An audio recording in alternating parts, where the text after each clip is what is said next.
이러한 일들이 3년 안에 벌어졌다. 그러면은 3년 안에 자식이 없는 상황이면은 빨리 헤어지는 것이 맞아요. 안 맞는 것을 평생 끌고 가면은 네. 안 맞아요.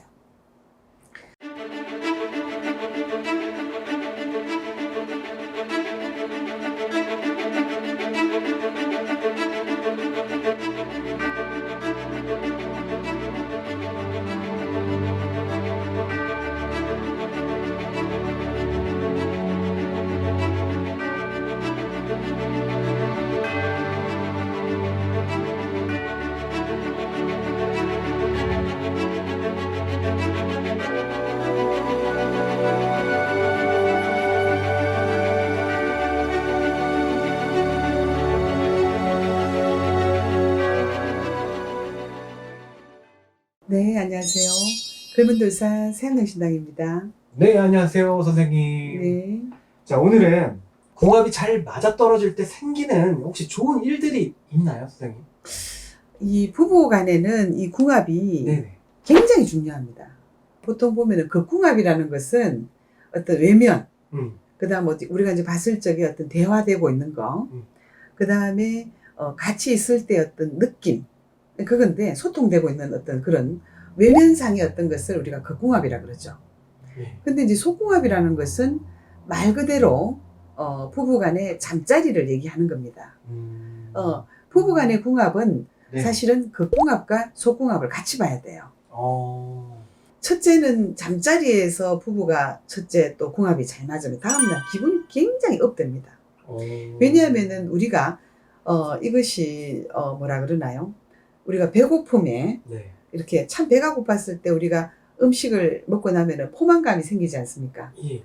그리고 또 다른 일도 또 추진해서 나갈 수가 있습니다. 그죠? 네. 결혼을 한 사람들은 이 속궁합에서 합궁이 잘 맞으면은 기분이 굉장히 업됩니다. 행복해집니다. 예. 그리고 어떤 일의 어떤 추진력에 있어서 굉장히 성과가 생기고 좋은 일들이 따라옵니다. 어떤 경우에 제가 이 상담을 통해서 봤는데요. 어떠한 스님이 몸이 굉장히 아파서 네. 이제 스님 생활을 못하고 바깥으로 나온 거예요. 예. 나왔는데 이제 아직까지 젊다 보니까 집에서 시집을 보낸 거야. 시름 아팠는데 결혼을 하고 나니까 예. 아픈 것이 어디로 갔는지 없는 거예요. 병원을 다니지도 않았는데. 마음의 병인데요. 그러니까 이제 그 사람 같은 경우에는 어떠냐, 생기복덕의 그 궁합이 확실히 잘 맞았는 거예요. 그러니까 아프던 사람이 정말 전혀 안 아파질 수 있는. 예. 그 다음에 남편을 만났는데 네. 하필이면은 정말 그 사람한테 딱 맞는 사람을 만나는 거예요. 그래서 남편이 잘 리드를 해주고, 예. 그 다음에 이 부인의 어떤 여러 가지 어떤 몸 전체에 생기복덕이 음양의 조화가 참 잘 맞는 거예요. 그래 되면은 아픈 사람도 안 아프게 됩니다. 근데 이제 생합이 안 맞을 때는 예. 어떤 일이 생기냐. 건강하던 사람이 아파집니다. 이 서로 부부가 뭔가 합이 정말 안 맞을 적에. 네. 활동성이 없어지고 잘 되던 사업이 안 됩니다. 여러 가지 일들이 꼬이게 됩니다. 네. 대인관계가 어쩐지 흐트러지고 결혼을 했더니 어쩐지 그 며느리가 들어오고 나서 집안 전체가 아니면 뭐 신우와 갈등 여러 가지 막 갈등들이 막 생기는 거예요. 그리고 어쩐지 서로가 너무 무능력해지고 네. 또 뭐 정신적인 어떤 갈등 고민이 자꾸만 생기고 예. 뭐 그러다 보니까 정말 상대를 폭행하게 되고 그런 것들이 부부의 어떤 궁합이 잘 맞으면 그런 일이 안 생깁니다.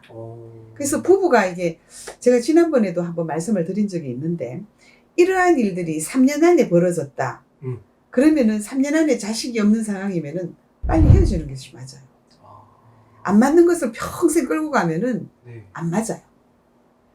서로가 음양오행이 생기복덕에 궁합이 안 맞는 거야. 또 바람기가 생기는 그런 궁합이 있습니다. 부부가 만났는데 네. 어쩐지 그 사람을 만났는데 상대가 더욱더 외롭더란 말입니다. 만나고 나면 이 사람과 사람은 외롭지 않으려고 생활을 더 건전하고 열심히 잘 살려고 결혼을 하지 않았나요? 네. 근데 한 사람을 더욱더 외롭게 만드는 어떤 사람. 그게 이제 바람이잖아요. 네. 바람이 나든지 다른 정인이 생겼든지 정말 허전하게 만들고 비참하게 만드는 정말 한 사람을 독수공방시키는 그래서 더욱더 의심을 키우게 되고 더 고민하게 되고 상대의 생활 리듬을 막 깨뜨려버리는. 그래서 내가 부부인지 누군지 모르겠다. 이런 경우에 결국은 이제 바람이 나는 거죠. 그 궁합이 안 맞는 겁니다. 그리고 한 사람의 어떤 정신적인 약간 어떤 문제점이 좀 생기는 경우예요. 그것도 궁합이 잘 맞으면 네. 부부간에 궁합이 잘 맞으면 그런 일이 없어요. 다른 사람이 들어온다 하더라도 아이고 내 마누라 내 신랑을 생각하는 거예요. 그래서 이렇게 이 부부는 취미를 통해서 대화를 통해서 항상 함께 노력하셔야 돼요. 그리고 각자 취미가 달라버리면은 네. 요즘은 생활이 굉장히 바쁘지 않습니까? 예. 바쁜데 취미 생활까지 다르다. 그러면은 떨어져 지내는 시간이 너무 많지 않나요? 그렇죠. 그러면은 궁합을 맞추기가 힘이 듭니다. 그래서 우리의 어떤 삶의 질을 높이기 위해서 예. 부부의 삶의 질을 높이기 위해서라도 이 음양의 조화를 정말 맞추려고 노력을 하셔야 되는 거예요. 정말 그 궁합도 맞추려고 노력하셔야 되고 소궁합도 최대한 맞추려고 노력을 하셔야 되는 거예요. 그래야만이 생기복덕의 음양의 조화에 모든 행운이 따라오기 때문에 그렇습니다. 네. 어떻게 보면은 두 분 다 같이 맞춰가면 좋은데 두 분 중에 한 분이 고집이 좀 세신다면은 한 분이 좀 여유 있는 마음으로 조금 배려를 하면서 맞춰가시는 것도 괜찮을 것 같아요. 네네. 네. 자, 오늘 말씀 역시 감사드리고요. 우리나라의 이혼율이 빨리빨리 감소가 됐으면 좋겠습니다. 네. 네, 감사합니다, 선생님. 네, 감사합니다.